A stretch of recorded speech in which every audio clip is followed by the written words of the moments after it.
Yaz mevsimi yaşıyorsa 21 Haziran'da acaba okla gösterilen bölgede olabilir mi? Hayır, olamaz.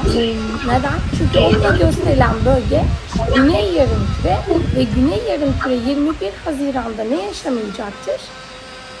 Yaz yaşamayacaktır. Evet, gittim. Yaşadığım yerde yılın yalnız 2 gününde gece ve gündüz süreleri birbirine eşittir.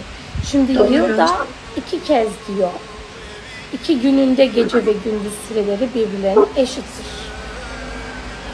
Yani 21 Mart ve 23 Eylül Kuzey Yarımküre için de aynıydı. Güney Yarımküre için de aynı. Harika, güzel tamamladın. Yaşadığım yerde 21 Aralık'ta yılın en kısa gecesi yaşanır. En kısa gecesi yaşandığına göre en uzun da neyi yaşanıyordur Zümra? Yazı yani. Gündüzü yaşıyordur, yani yazı yaşıyordur aslında.